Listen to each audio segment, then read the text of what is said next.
Kalau maknya persilakan. Yang bahagia Datuk Loban Adam. Assalamualaikum warahmatullahi wabarakatuh. Saudara Azam dari UMNO bahagian Kuala Nerus, yang dihormat Datuk Seri Ahmad Razif, Ketua UMNO bahagian, Ketua Wanita bahagian, Ketua Pemuda bahagian, Ketua Puteri bahagian, Ahli Jantan Kuasa bahagian, Susah bahagian, Ketua Perangan, semua kepimpinan UMNO bahagian Kuala Nerus dan rakan-rakan yang hadir pada saya ucap jutaan terima kasih di atas peluang yang diberikan kepada saya untuk menyampaikan sepatah dua pesanan untuk sahabat-sahabat. Saudara, kita akan adakan pilihan raya di negeri Terengganu dalam masa yang terdekat. Saya rasa kemungkinan besar, saudara, dalam bulan ini Dewan Undangan Negeri Terengganu akan dibubarkan.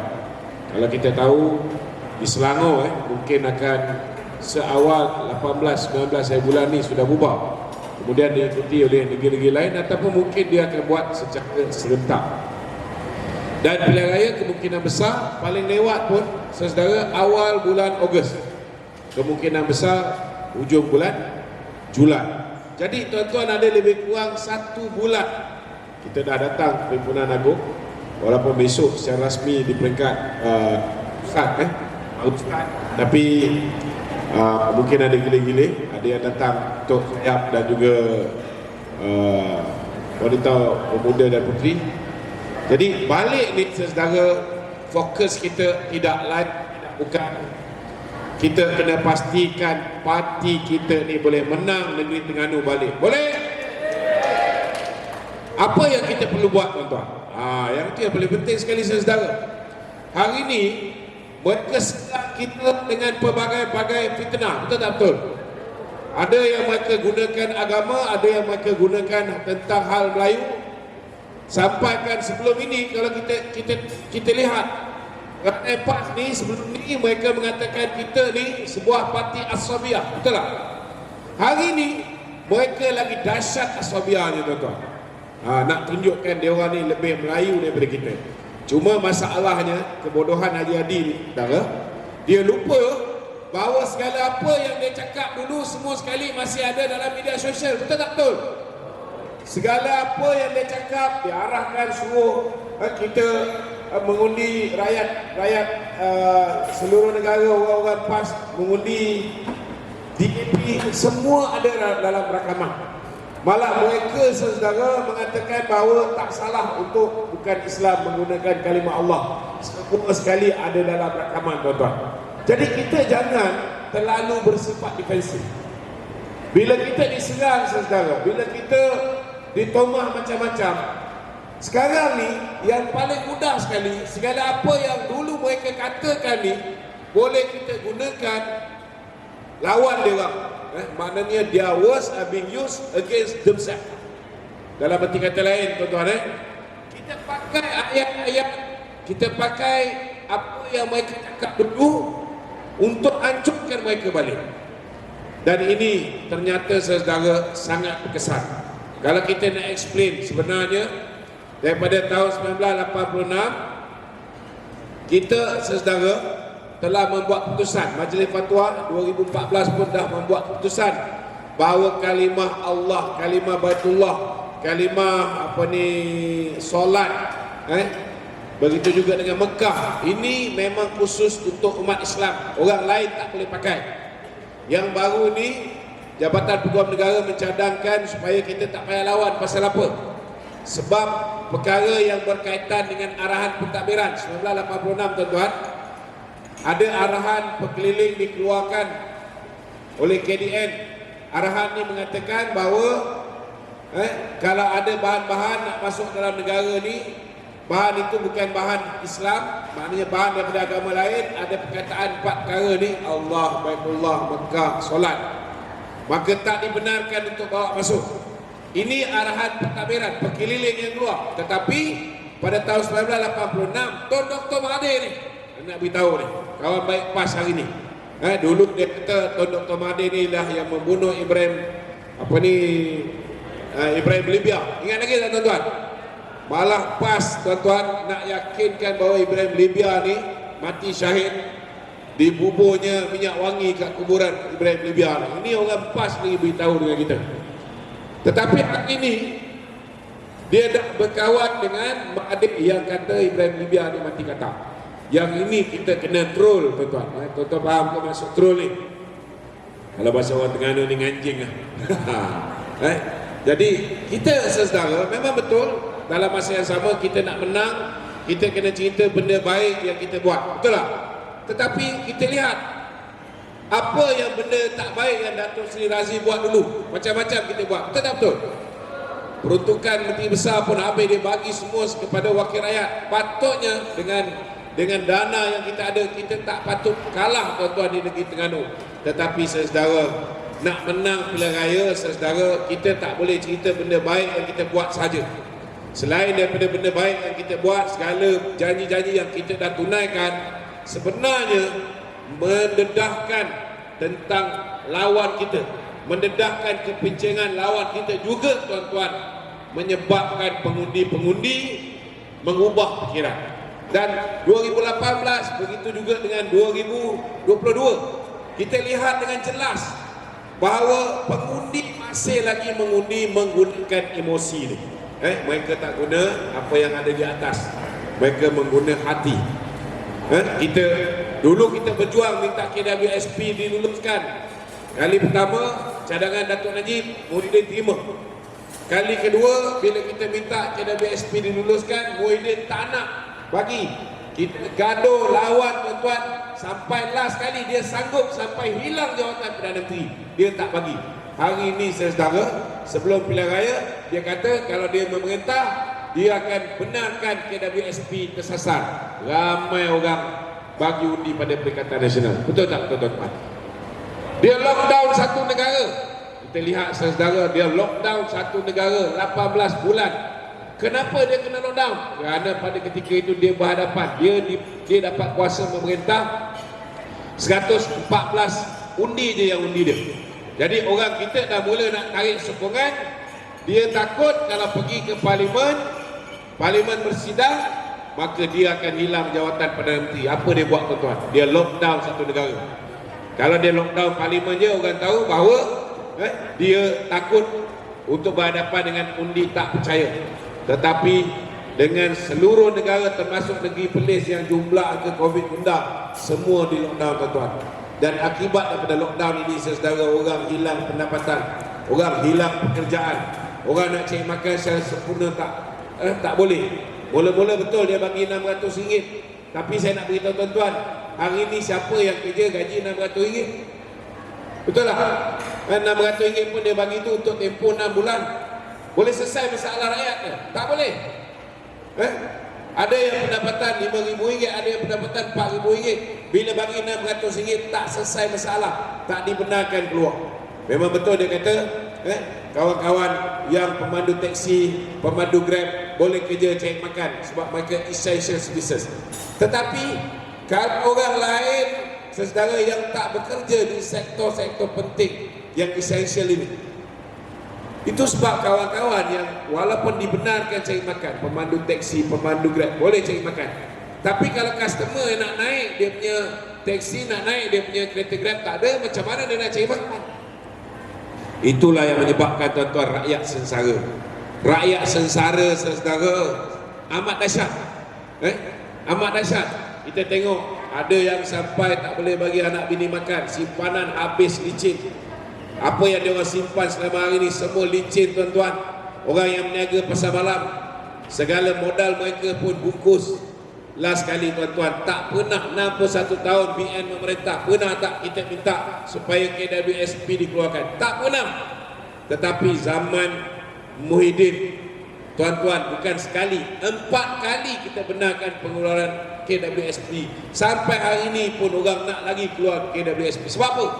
Sebab bila hilang pendapatan secara sempurna, mula tertunggak bayaran bulanan kereta, bayaran bulanan rumah, kemudian modal perniagaan hancur. Sekejap buka, bila dapat duit KWSP kita modalkan balik, beli barang balik, lepas tu dia tutup. Tak kelingkup tuan-tuan. Akhirnya ada setengah-setengah nak mulakan berniaga balik, modal dah tak ada, pinjam along. Bila pinjam along tak boleh nak bayar, mereka dikejar oleh Along. Ada Along yang okey, ada Along tak okey. Yang mana yang sampai mengugut, yang simbah cat dan sebagainya, ada setengah-setengah tuan-tuan tak boleh tahan. Ada keluarga nyawa diancam, mereka bunuh diri. Saudara, sampai ke tahap rakyat bunuh diri pun, tiba-tiba datang pilihan raya, dia bagi apa? E-pencin. Kemudian dia bagi apa? Dana bakti remaja. Betul lah? Dapatkan Terengganu kan? Saya nak beritahu di Terengganu saja, saudara, ada yang dapat sampai RM600. Aifitri lah, apalah semua. RM600. Saudara, hanya kerana RM350. Ada setengah-setengah tu bila time dia bagi kat pejabat daerah. Siap dengan envelope, dalam sapus tangan, sapus surat, wakil rakyat PAS. Dan ada setengah-setengah tempat macam ni barang tuan-tuan, dia bagi duit, dia suruh pula majlis akad sumpah. Patut dah menang bawa akad sumpah. Ini bagi duit terus kena buat majlis akad sumpah. Wallahi saya undi PAS. Akhirnya tuan-tuan, rakyat lupa segala sengsara 18 bulan ni hanya kerana duit. Tambahan pula bila datang pengundi 18 ni saudara. Pengundi 18 ni banyak yang masih lagi bergantung kepada beasiswa FAMA. Tahu FAMA? Father and Mother. Father and Mother bagi RM10, RM20. Kalau hari raya mungkin bagi RM50 lebih sikit. Kalau ada yang pendapatan lebih sikit, mungkin dia bagi RM100. Tiba-tiba datang pilihan raya lebih hebat daripada hari raya, dapat RM300.5, dapat RM400. Mereka gelap mata tuan-tuan. Mereka gelap mata, akhirnya saudara, mereka lupa kesengsaraan yang mereka lalui. Anak-anak muda ada setengah tu zaman PKP pun tak lalui. Mereka kat sekolah, dia orang seronok sebab masa PKP tak payah pergi sekolah. Betul tak? Ini juga memberi kesan. Tetapi saudara, akhirnya mereka mengundi dan kita di Terengganu kosong kena tuan-tuan. Satu parlimen pun tak menang. Padahal sebelum itu, sebelum peristiwa sebelum bak kata orang tu, kita lihat di pilihan raya di Melaka, pilihan raya di Johor, kita menang besar. Kita menang besar, tapi kita tak boleh nak nafikan tuan-tuan, salah satu sebab faktor kita kalah ni kerana ada pemimpin di dalam UMNO juga menjadi pengkhianat, membantu musuh kita, memberikan lebih masa kepada musuh kita, sehingga akhirnya musuh kita tuan-tuan dapat mengeluarkan banyak fitnah-fitnah ke atas kita, akhirnya kita kecundang. Hari ini kelebihan dia saudara, negeri Terengganu antara negeri yang kita ada banyak poin untuk attack kerajaan negeri. Saya nak beritahu tuan-tuan, bila negeri Terengganu dilanda banjir, di mana Menteri Besar Samsuri ni tuan-tuan, dia pergi ke Auckland. Tuan-tuan, betul lah, dia dah rancang nak berbulan madu ke dan nak bercuti dengan bini dia. Tetapi sebelum dia berangkat pergi ke Auckland ni tuan-tuan, saya nak beritahu, dia dah pergi ke tempat penempatan banjir. Betul tak betul? Dia pergi hadir, maknanya dia dah tahu bahawa hari ini dalam keadaan dia sepatutnya pergi bercuti sebelah hari, dia punya rakyat sudah mula banjir, berhadapan dengan banjir, sudah diletakkan di tempat pusat penempatan banjir. Tuan-tuan, benda ni kita kena cerita balik, kena ingatkan balik pada rakyat. Saudara, kalau ia pun dia nak pergi bercuti, pergilah 3-4 hari, betul tak betul? Tapi apa dia buat tuan-tuan? Walaupun masa sebelum dia pergi, dia dah pergi pusat penempatan banjir, dia sampai di Auckland ni saudara, ingat lagi tak? Seorang dah mula meninggal dunia. Ingat lagi? Ada dia balik awak? Tak ada tuan-tuan. Saya ada teliti. Mula-mula dia order SUV besar. Dia pakai lebih kurang dalam 9 hari, tak syok saudara. Seminggu macam tu dia pakai. Kita ingat dia dah balik tuan-tuan. Dia tukar pula, dia pakai Porsche apa? Cayenne ke Macan? Porsche Macan. Dia tukar pakai Porsche pula dekat Auckland. Dia tak pendekkan percutian dia walau sedikit pun. Maknanya saudara, orang mati kerana banjir, orang ditimpa musibah kerana banjir, langsung tidak menyentuh perasaan dia, tidak menyentuh sanubari dia, tidak ada rasa simpati dia. Dia masih meneruskan sampai 11 hari dia berada di Auckland. Tuan-tuan, kalau kat negeri lain ni tuan-tuan, dia balik-balik dah bungkus dah. Betul tak? Nak menghadap rakyat pun tak boleh. Jadi ini isu macam ni saudara, kita kena terangkan kepada rakyat negeri Terengganu. Hari ini ada satu lagi modal. Kalau kita di Terengganu tak boleh menang, saya pun kadang-kadang tak boleh nak hadap. Tuan-tuan tahu tak, zaman kita kalah dulu tahun 1999, Haji Adi tuan-tuan, dia telah bagi sekeping tanah ni lokasi sangat strategik di bandar Terengganu tuan-tuan. Dia jual kepada koperasi insaf ini saudara, below market value, maknanya di bawah harga pasaran, sangat murah dia jual. Harga pasaran tanah tu 29.3 juta ringgit saudara. Tetapi masa tu dia jual kepada koperasi insaf, ni orang PAS punya koperasi lah tuan-tuan, dengan harga RM550,000 saja tuan-tuan. Bila kita dapat balik zaman pentadbiran Barisan Nasional tahun 2003, kita beli balik 2003 ke 2005 kita beli balik. Sebab apa kita beli balik? Sebab benda ni, tanah ni strategi penting, bagus untuk rakyat, banyak benda kita boleh buat. Kita beli balik tanah tu. Tuan-tuan tahu bila kita balik berapa kita bayar kepada koperasi insaf PAS ni? Kita bayar 6.7 juta ringgit. Dia beli RM550,000, kita kena bayar balik 6.7 juta ringgit. Di situ saja tuan-tuan, puak PAS ni boleh untung 6.15 juta, 6.150,000 ringgit. Begitu besar. Lepas dia dapat balik negeri Terengganu tuan-tuan, hari ni dia jual balik tanah yang sama. Dia jual lagi murah tuan-tuan, RM500,000 kepada bini dia punya NGO, Persatuan bakti apa dia panggil? Khairunisa. Dia macam bakti lah. Persatuan Isteri-Isteri Wakil Rakyat dan bekas Isteri Wakil Rakyat. Tuan-tuan cuba bayangkan, harga tanah tu 29.3 juta ringgit, dia jual dengan harga RM500,000. Tuan-tuan tahu tak berapa nilai diskaun dia? 98.2. Tuan-tuan pergi KLCC, tengok barang buruk macam mana pun, paling tinggi diskaun dia 70% dia. Betul tak? Tapi tanah negeri Terengganu ni, Puak PAS ni, bila dia ada kuasa, dia bagi pada bini dia punya NGO diskaun 98.2 juta ringgit. Kalau lepas ni katalah ditakdirkan Allah Ta'ala, tak kira lah Datuk Razif ke Datuk Seri Ahmad Said jadi menteri besar, kita ambil balik, berapa banyak kita kena bayar tuan-tuan? Kalau kita nak ambil balik. Tetapi kalau dah atas nama NGO isteri dia, katalah dia jual pada market value tuan-tuan, dia jual pada harga 29.3 juta ringgit, maknanya tuan-tuan, keuntungan yang dia dapat secara sekelip mata hampir 60 kali ganda tuan-tuan.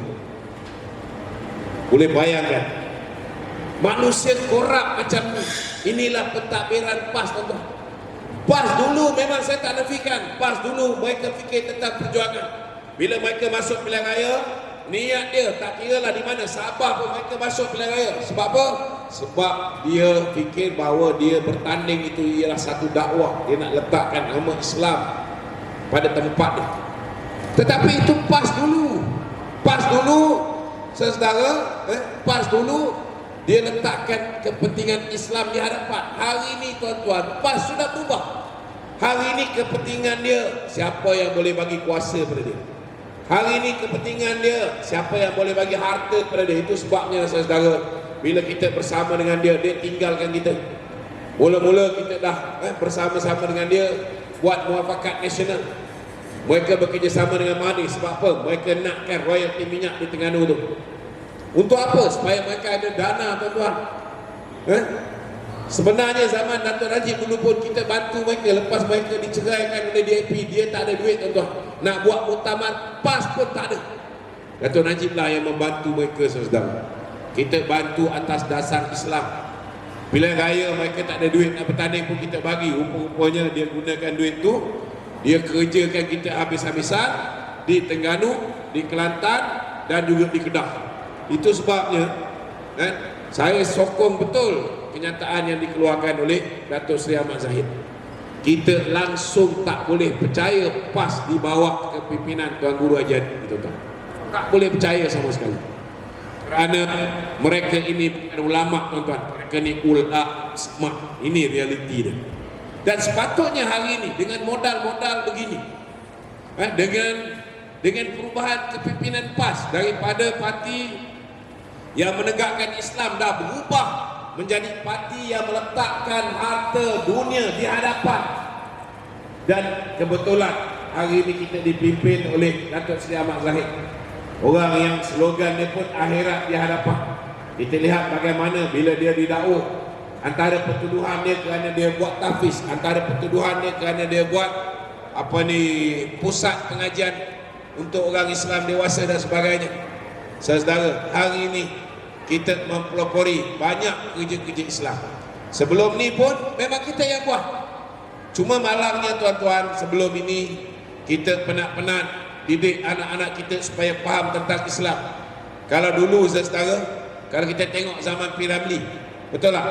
Mak makcik-makcik yang duduk dalam filem P. Ramlee ni, nak tengok makcik-makcik ni pakai tudung. Ada nampak tak dalam zaman P. Ramlee makcik pakai tudung? Kalau ada pun meminta sedekah je. Betul tak? Kalau mereka pergi pantai, hari ini kalau kita pergi pantai, kita tengok anak-anak kita yang perempuan ni pakai bikini, pelik, betul tak betul? Tapi zaman P. Ramlee semua pakai bikini. Sebab apa? Sebab zaman itu tuan-tuan memang kefahaman Islam ni sangat rendah. Tapi siapa yang menerapkan kefahaman Islam di dalam sistem pendidikan kita? UMNO, tuan-tuan. Betul tak betul? UMNO yang buat. UMNO yang buat Universiti Islam Antarabangsa. UMNO yang buat Muslim. UMNO yang buat kolej-kolej pendidikan. UMNO yang menerapkan nilai Islam daripada sistem perbankan Islam, dari segi maqasid syariahnya. Tetapi malangnya tuan-tuan, akhirnya bila orang kita dah cerdik pandai, kita dah hantar pergi Mesir, dah hantar pergi Jordan, bila balik dah pakai kepiah, bila balik dah pakai jubah, dia dah rasa tak selesa nak pakai dengan nak bergabung dengan kawan-kawan UMNO yang pakai baju Melayu lagi. Dia lebih selesa bergabung dengan parti PAS. Saya nak beritahu saudara, itu sebabnya kita hari ini Presiden UMNO sedang merancang untuk kembalikan UMNO ini untuk mengukuhkan kedudukan Islam, dan jangan sampai apa yang kita buat meningkatkan kefahaman Islam rakyat kita akhirnya ianya dimanipulasi, digunakan sehabis baik oleh kawan-kawan PAS. Kalau kita tengok dulu mereka ada pasti, daripada awal lagi mereka menghasut anak-anak pasti mereka untuk membenci pemimpin-pemimpin UMNO. Betul tak betul? Itu sebab hari ini tuan-tuan, kita nak ubah banyak benda. Lepas ini nak anak pandai tentang Islam, tak payah lagi hantar ke pasti. Lepas ni hantar anak pergi ke tadika kemas. Kerana tadika kemas ini saudara, saya nak beritahu saudara, tadika kemas selepas ini akan ada silibus modul bagaimana anak kita di usia muda kita latih untuk menjadi para hufaz, untuk menjadi orang-orang yang faham tentang Al-Quran dan boleh menjadi pejuang-pejuang agama. Dan kawan-kawan kita sekarang ni Sekretariat Ulama sudah pun mengatur untuk rekrut kawan-kawan yang dah kita, anak-anak kita yang kita hantar ke Jordan, ke Mesir ni semua. Bila mereka balik, kita nak mereka ini menjadi pejuang-pejuang UMNO. Jangan orang ingat yang pakai serban, yang pakai jubah, yang faham tentang Islam semuanya PAS. Kita nak kembalikan. Kalau sebelum ini kita latih banyak orang, kita didik mereka, mereka dah faham tentang Islam, last sekali mereka pergi ke PAS. Lepas ini kita nak tarik balik mereka. Kita nak pejuang-pejuang UMNO lepas ini adalah pejuang yang mempunyai kepimpinan Islam, ilmu tentang Islam, ilmu tentang agama yang betul. Kita tak nak lagi ada anak-anak kita yang percaya masuk PAS, masuk syurga, masuk Pakatan Harapan dengan masuk BN, masuk neraka. Ada juga tuan-tuan yang bengap yang percaya benda ni. Ada. Saudara, ada yang beranggapan bahawa masuk PAS kita masuk jemaah Islam. Keluar PAS macam kita keluar daripada Islam. Saudara, salah satu sebab hari ini PAS mendapat tempat di hati orang muda kerana orang muda kadang-kadang tu rambut pun merah. Kadang-kadang rambut pun merah, tuan-tuan. Tak faham tentang Islam. Dia fikir bila dia bersama dengan PAS, dia Islam. Ini kita kena betulkan. Dan benda ni kita boleh betulkan sekiranya kita beri didikan Islam yang betul kepada anak-anak kita. Assalamualaikum warahmatullahi wabarakatuh. Waalaikumsalam warahmatullahi wabarakatuh.